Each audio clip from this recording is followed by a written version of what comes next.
حضرت شیخ مجدد الفسانی رحمۃ اللہ تعالی علیہ نے لوگوں کی روحانی تربیت کی، اس میں آپ نے لکھا، آپ نے فرمایا یہ دنیا کی جو زندگی ہے یہ آخرت کی کھیتی ہے۔ حدیث پاک میں بھی ہے الدنیا مزرع الآخرہ، دنیا آخرت کی کھیتی ہے۔ تو آپ فرماتے ہیں کہ زمین کو بیکار اور ضائع کرنا دو طرح سے ہوتا ہے، ایک تو یہ ہے کہ کچھ نہ بویا جائے، اور دوسرا یہ ہے کہ خراب اور ناپاک بیج بویا جائے تب بھی زمین خراب ہو جاتی ہے، کھیتی خراب ہو جاتی ہے۔ تو آپ فرماتے ہیں یہ اور زیادہ مہلک ہے کہ ایک تو ہے کچھ بویا ہی نہیں، اور ایک ہے کہ غلط بیج بو دیا تو بالکل ہی کھیتی تباہ ہو جائے گی۔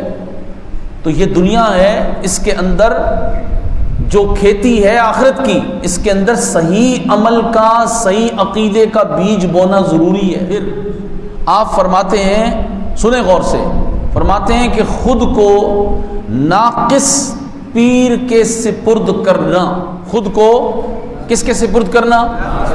ناقص پیر کے سپرد کرنا ایسا ہے جیسے زمین کو نا تجربہ کار کسان کے سپرد کرنا۔ جس کسان کو بیج کی پہچان ہی نہیں، جس کو فصل کی اہمیت کا پتہ ہی نہیں، جس کو اس میں پانی کتنا دینا ہے یہ بھی پتہ نہیں، جس کو بیج کی پہچان نہیں، اس کو فصل کی پہچان کیسے ہو سکتی ہے؟ تو اس لیے فرمایا کوئی بندہ کسی ناقص پیر کے سپرد اپنے آپ کو کر دے گا تو اسی طرح اس نے کیا کہ نا تجربہ کار کسان کے سپرد اس نے اپنے آپ کو کر دیا۔ اور کہا کہ زمین پہلے بنائی جاتی ہے پھر بیج ڈالا جاتا ہے، اور فرمایا زمین سے نا واقف انسان بنجر زمین میں بیج ڈال سکتا ہے۔ جب بنجر زمین میں بیج ڈالیں گے تو کیا ہوگا؟ ضائع ہو جائے گا۔ کیا وہاں فصل اگ جائے گی؟ وہاں فصل نہیں اگے گی۔ پھر فرمایا جو ضائع ہوگا اور بنی بنائی زمین کو بھی خراب کرے گا۔ پھر فرمایا اسی طرح پیر ناقص جو زمین کی استعداد سے واقف نہیں بلکہ بیج ہی سے واقف نہیں، وہ زمین کی استعداد جو ہے اس کو نہیں بڑھا سکتا، نہ بنا سکتا ہے، بلکہ اس کی تعمیر میں تخریب ہے۔ شیخ مجدد نے فرمایا کہ ناقص پیر کی تعمیر میں تخریب ہے۔ یہ جملہ بہت قابل غور ہے۔ وہ تعمیر کرنے جائے گا لیکن وہ تعمیر نہیں کر سکے گا، بلکہ کیا کرے گا؟ تخریب کر دے گا، نقصان کر دے گا۔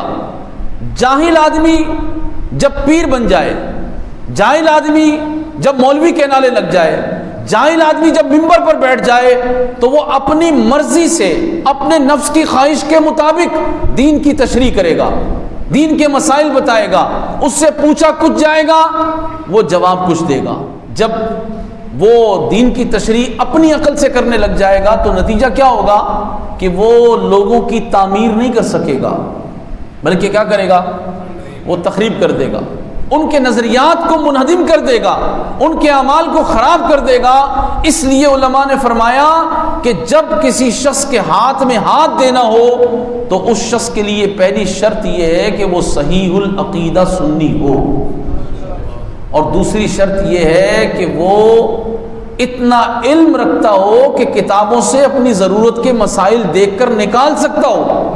پھر فرمایا کہ وہ فاسق معلن نہ ہو، یعنی اعلانیہ کبیرہ گناہ نہ کرتا ہو، اور فرمایا کہ اس کا سلسلہ طریقت رسول پاک علیہ الصلوۃ والسلام تک متصل ہو۔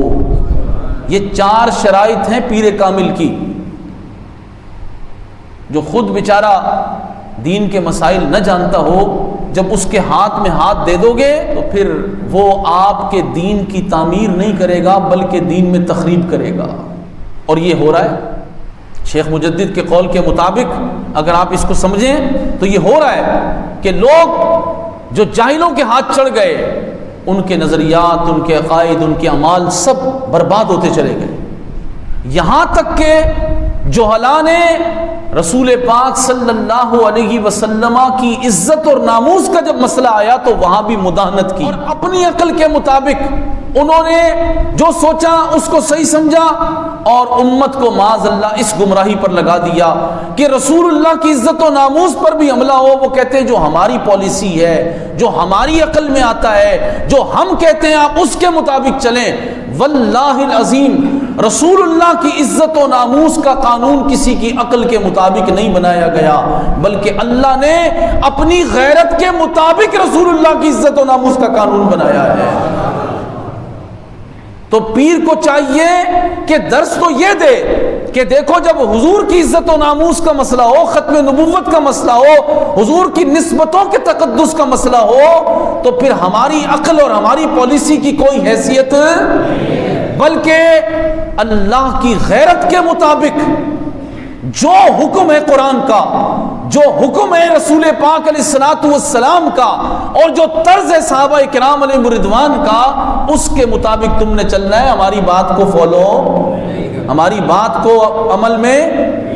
لیکن آج الٹ ہو گیا معاملہ، ہزاروں کا مجمع ساتھ ہے، لاکھوں لوگ ساتھ ہیں، لیکن رسول اللہ کی عزت و ناموس کا مسئلہ ہو، ان کو پھر بند کر کے رکھ لیا، ان کو بٹھا دیا کسی اور کام کے لیے، اور ان کو منع کر دیا گیا کہ جو وظیفہ ہم نے دیا ہے وہ پڑھو، جو ہم کہتے ہیں وہ کرو۔ تو مجھے بتائیے اس نے حضور کی امت کے دین کی تعمیر کی یا تخریب کی؟ اسی لیے شیخ مجدد الفسانی رحمۃ اللہ تعالیٰ نے ہوشیار کیا تھا کہ ناقص جاہل پیر کے ہاتھ میں ہاتھ دو گے تو نتیجہ یہی نکلے گا کہ وہ اپنے نفسانی خواہشات کے مطابق، اپنی عقل کے مطابق تمہاری تعمیر کرے گا، دین کی تشریحات کے مطابق تمہاری تعمیر نہیں کرے گا۔